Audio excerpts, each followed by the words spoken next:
Bonjour à tous, ici Xor. Aujourd'hui, je vous propose une petite vidéo où on va faire quelques vaisseaux spatiaux. Effectivement, dans mon prochain court-métrage, je vais avoir besoin d'une scène avec pas mal de vaisseaux spatiaux. Donc aujourd'hui, on va regarder qu'est-ce qu'on va faire comme vaisseaux spatiaux. Alors du coup, j'ai ici Photoshop qui est ouvert. On va faire différents types de vaisseaux. On va regarder comme ça les types d'avions. Alors on va commencer, on va faire un petit chasseur. Alors.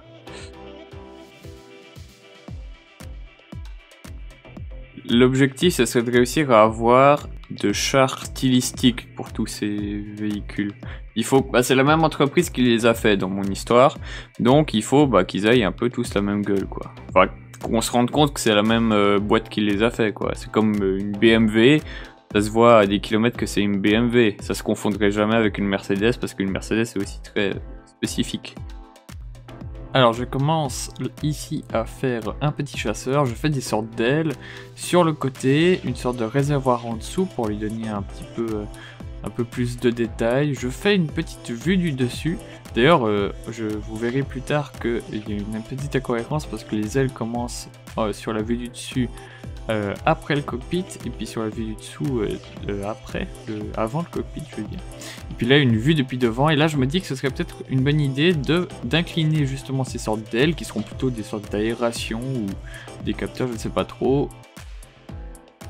Bon, ensuite on pourrait faire un truc, moi j'avais déjà un vaisseau cargo en stock mais peut-être faire un autre un peu du genre. Maintenant qu'est-ce qu'on fait comme avion? Ou alors non, sinon on fait un truc genre il peut se séparer. Et on regarde une vue d'en haut.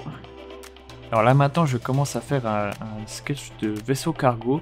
Mais je me dis que finalement à la place de faire un gros vaisseau, je vais en faire un plus petit qui peut s'attacher à des remorques pour pouvoir les tirer. Et ainsi de suite, que ça lui permettrait de pouvoir prendre davantage de choses différentes. Bon, on a un vaisseau cargo si on veut. Qu'est-ce qu'on pourrait faire d'autre maintenant? Ah ouais, un vaisseau de passagers évidemment. Alors, pour ce vaisseau de transport de passagers, je commence par faire une grande forme. Là, le but c'est qu'il puisse transporter beaucoup de passagers. Je m'inspire un peu d'avions de ligne pour celui-ci. Je fais les petits hublots parce que voilà, un vaisseau spatial, si on peut pas regarder dans l'espace, ça ne vaut pas vraiment le coup. Je lui donne un peu une forme atypique. L'idée est toujours de rester dans le même concept que les vaisseaux, les autres vaisseaux de l'entreprise pour garder une ligne éditoriale si on veut. Et là je fais quelques petits détails, une déformation un peu de la coque et quelques petits ailerons pour lui donner un petit look atypique. J'essaye vite fait de faire une vue de l'avant. Parfois la vue de devant elle aide et puis parfois ça mène pas grand chose, donc je l'ai pas fait à chaque fois, mais là je suis assez content, ça rend pas si mal. Bon, on a combien de vaisseaux? On a 3. On a un chasseur, on a un vaisseau de transport, que ça m'arrête à des choses, et un vaisseau de passagers. Alors, qu'est-ce qu'on peut faire d'autre comme engin? Ah, un petit jet privé, ça c'est genre comme ça. Truc tout petit. Alors là du coup je fais une petite forme assez simple, je mets des petits réservoirs en dessous et puis voilà, elle est belle. Il faut passer des ailerons inversés ici. Voilà. C'est mieux. Je rajoute quelques petits détails comme des hublots. Qu'est-ce qu'on peut faire d'autre? Après on peut faire des variantes des mêmes, hein, genre le jet privé, des trucs comme ça, on peut dire qu'il y a... On peut faire un vaisseau cargo un peu plus cargo. Ici je décide de reprendre le vaisseau passager que j'ai dessiné tout à l'heure et de le modifier comme vaisseau cargo. Ce qui finalement arrive très souvent avec les avions, il y a pas mal d'avions qui... à la fois c'est le même concept, donc ils se ressemblent pas mal entre les vaisseaux de passagers et les vaisseaux cargo, donc je poursuis la même logique. Donc voilà, on va du coup passer à la création en 3D de tout ça. Voilà, nous voici sur la scène. Lui c'est ma référence, il fait 1m83. C'est comme ça que je fais pour avoir toujours une bonne référence de mes vaisseaux. Alors là je commence, je fais la base de la base, les premières formes très grossières. je vais faire un miroir. Avec un miroir comme ça, comme son nom l'indique, je fais qu'une fois les choses, ça le fait de l'autre côté par miroir évidemment. Alors là je modélise les fameuses ailes qui sont penchées, et d'ailleurs je vais changer de technique, je vais annuler ce que j'ai fait pour faire quelque chose d'un peu plus pratique. Comme ça, reculer cette face en arrière, et cette fois le miroir il va être différent parce qu'en fait du coup je vais tourner le tout, mais pour que ça fonctionne bien le miroir, au lieu de le mettre par rapport au centre de mon objet, parce que vous voyez l'objet il a un point jaune au milieu, c'est son centre, et puis en fait quand on le tourne normalement comme ça, c'est par rapport à là que tout se fait. Quand on met un miroir, c'est par rapport à ce centre jaune là que le miroir se fait.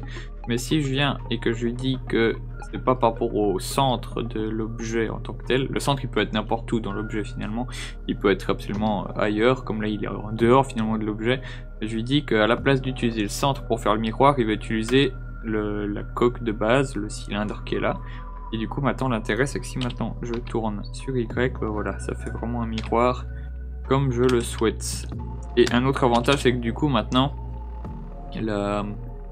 les modifications se font par rapport à l'objet extérieur. En fait, quand on prend un objet en 3D sur Blender en tout cas, mais tous les logiciels de 3D fonctionnent un peu de la même manière, on a, comme qui dirait, une sorte l'objet en tant que tel qu'on voit, qu'on peut prendre, et cet objet est lui-même formé de points qui sont dans une boîte. Alors en général, ce qu'on fait, c'est qu'on déplace la boîte. Simplement, on la déplace, on peut un peu l'étirer comme ça, mais l'objet en tant que tel, il change pas. On modifie la boîte. Bonhomme, là, je bouge la boîte si on veut. Je peux le tourner, machin, je peux le scaler, je peux le scaler sur qu'un seul axe si on veut. Après, j'entre dans la boîte, et puis les objets, ils sont toujours au même endroit finalement. Et puis, par exemple, je peux le modifier comme ça, mais les objets, là, ils sont toujours, ils ont pas changé en fait. Et, c'est l'intérêt, c'est que finalement, j'ai un objet qui a des axes comme ceci, et puis en fait, là maintenant, la boîte c'est pareil, mais si je tourne la boîte, les axes ils changent. Il veut dire que maintenant, son Z il est par là-haut, le X il est par là, et puis le Y il continue par là-bas. Mais par contre, ça s'applique à l'intérieur, et puis du coup je peux toujours contrôler, du coup ce serait Y, voilà. Je peux toujours contrôler mon objet par rapport, parce que lui finalement ça n'a pas changé là pour lui, donc c'est beaucoup plus simple, parce que sinon c'est hyper galère de dire ah je voudrais que tu montes dans ton référentiel de 30 cm. Le problème c'est qu'à la place d'aller par là il va monter tout droit, et puis c'est une galère.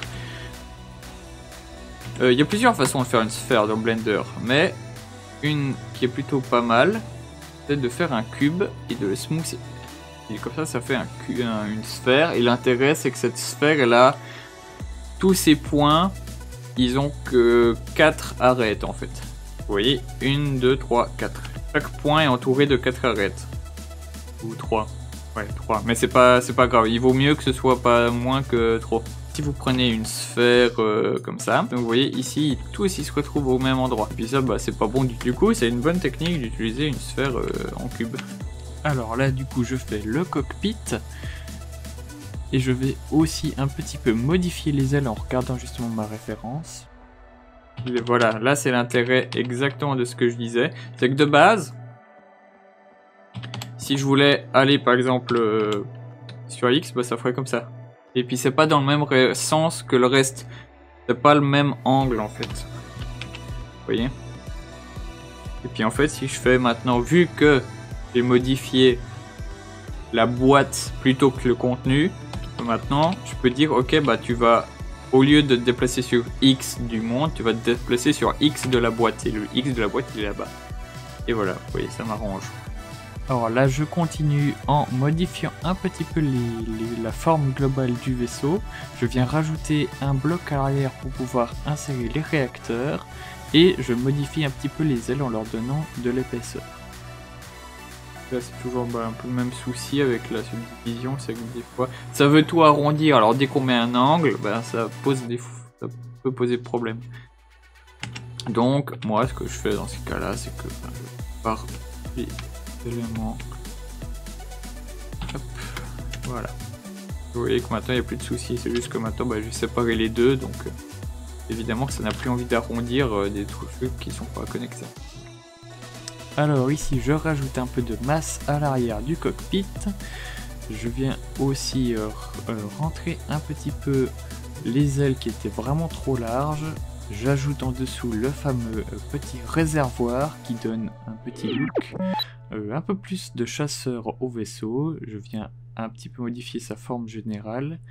Et puis je viens essayer de lier les éléments entre eux, faire en sorte que la forme elle soit cohérente, que ça fasse un tout et non plus seulement des objets séparés. Là je fais l'arrière avec les réacteurs.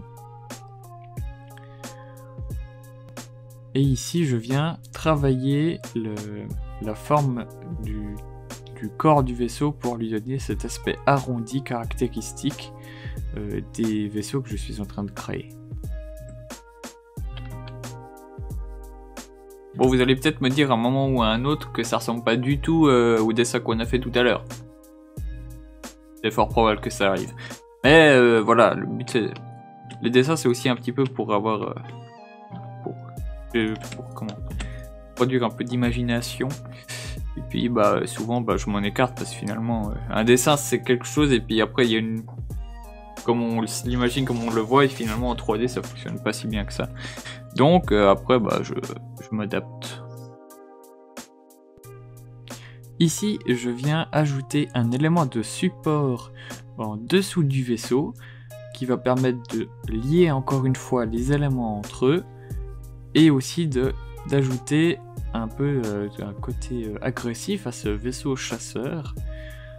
Le tout en améliorant un peu le volume global du vaisseau pour le rendre plus imposant.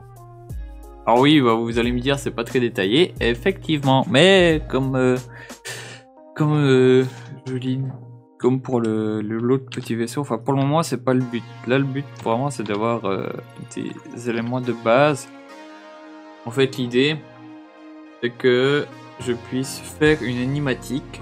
Une animatique en fait c'est un peu le court métrage mais en version hyper simple, juste pour voir les éléments, voir à quoi ça va ressembler à peu près, savoir sur quoi faut se concentrer, qu'est-ce qu'il faut ajouter des détails, ça sert à rien d'ajouter des détails.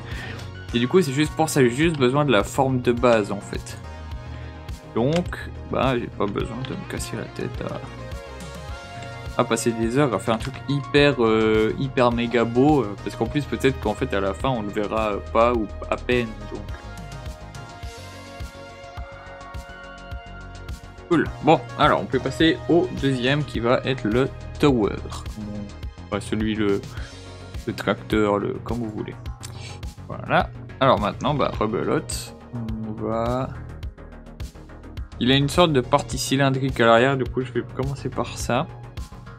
Alors je commence le vaisseau remorqueur. Je commence par justement la partie cylindrique qui va permettre d'accrocher des remorques ou quoi que ce soit d'autre à l'arrière.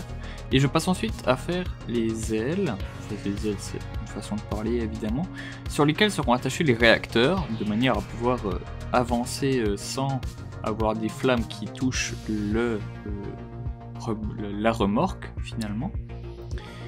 Et puis là du coup je viens un peu jouer sur les formes, sur les épaisseurs pour donner un look au vaisseau. J'allonge encore un petit peu ses ailes pour pouvoir séparer vraiment les réacteurs de l'emplacement où se situera la remorque. J'ajoute les fameux réacteurs.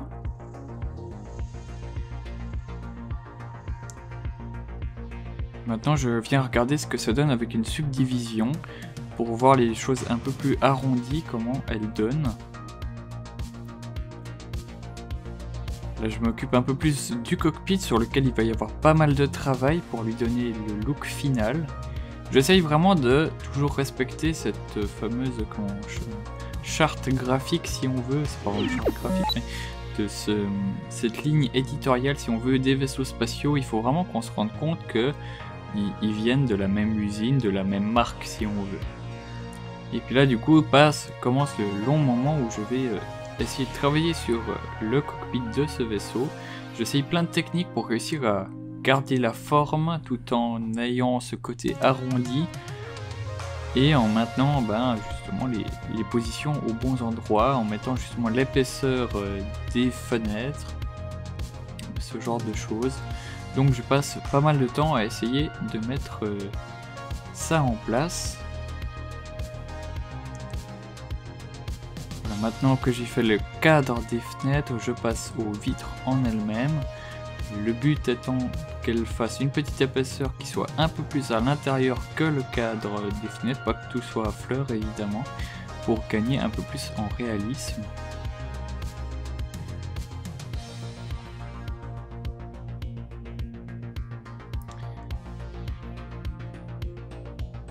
Et voilà, on arrive gentiment à un résultat qui est plutôt convenable, avec justement les vitres un peu plus à l'intérieur que le cadre des fenêtres et les fameux petits ailerons à l'arrière.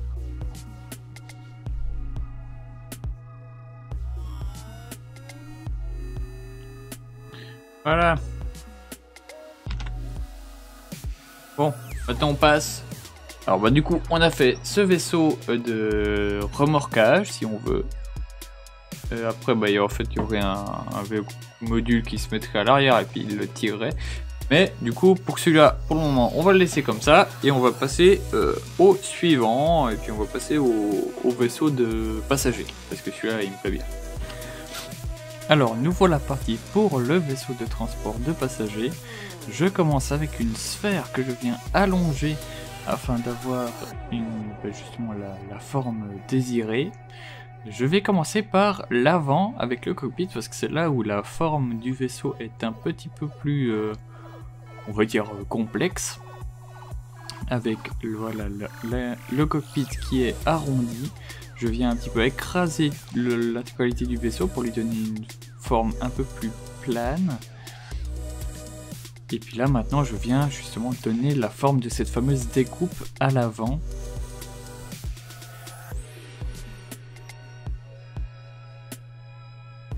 Je viens ajouter un miroir et je vais fermer la forme principale du vaisseau.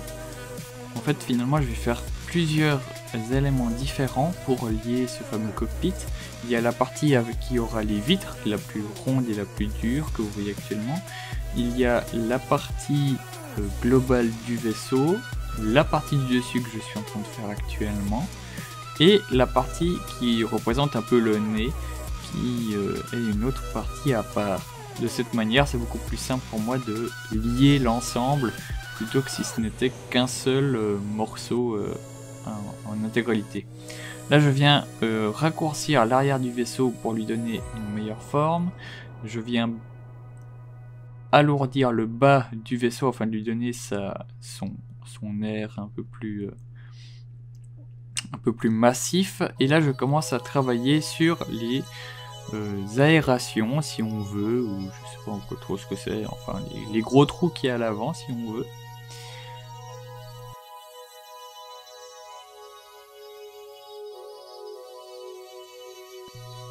J'ai réfléchi à comment réaliser ces trous, et ce que je vais faire finalement c'est un système qui s'appelle le booléan. Ça veut dire que je vais utiliser l'intersection entre différents éléments pour supprimer. En fait je vais dire que partout où il y a la forme des tubes, le vaisseau il disparaît. Et puis de cette manière ça me permet d'avoir ces fameux trous à l'intérieur de mon vaisseau sans trop me prendre la tête avec la position des différents points qui forment la topologie du vaisseau. Je rajoute les fameux petits ailerons à l'arrière, même si je galère un peu à trouver un style qui me convient.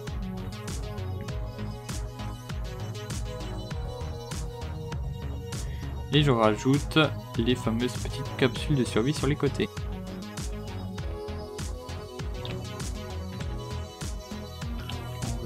On en met 3 avec un petit miroir. Voilà. On a l'idée globale du vaisseau. Et puis, bah, moi, je vous propose qu'on s'arrête là pour aujourd'hui. J'espère que ça vous aura plu, cette petite session de modélisation. Alors, comme je l'ai dit, hein, vous aurez remarqué, c'est très sommaire. Mais voilà, c'est pour avoir une idée de la base des formes, des objets, pour pouvoir faire mon layout, ma mise en scène, pouvoir voilà, avoir mes différents éléments, savoir un peu à quoi ça va ressembler. Et après, je passerai vraiment une étape à faire quelque chose de réaliste et de fini finalement. Et puis, bah voilà, mais ça prendra énormément de temps, donc on va pas faire ça aujourd'hui, loin de là. Mais comme ça, au moins, vous avez une petite idée de comment je fais pour commencer un peu à créer mes vaisseaux, mes éléments. Je fais ça pour tout, hein, pour les vaisseaux, mais pour les décors. Là, on a fait des petits croquis, des fois, j'en ai pas besoin, mais au moins comme ça, j'aime bien parce que ça me donne une idée de où je veux aller, ça me donne un peu une petite checklist, finalement. Je suis pas complètement... ça m'évite un peu le syndrome de la page blanche. Si la vidéo vous a plu, vous pouvez laisser un petit like. Bon, vous connaissez un peu la chanson, mais c'est vraiment important. À vous abonner si vous voulez voir d'autres vidéos de ce que je fais. Je vous invite aussi à aller regarder sur mon site internet xor.com où vous pouvez retrouver mes différents travaux et mes réseaux. Et puis moi, je vous dis à très bientôt. Je vous remercie d'avoir regardé cette vidéo et j'espère qu'elle vous aura plu. C'était Xor, bye bye, ciao ciao.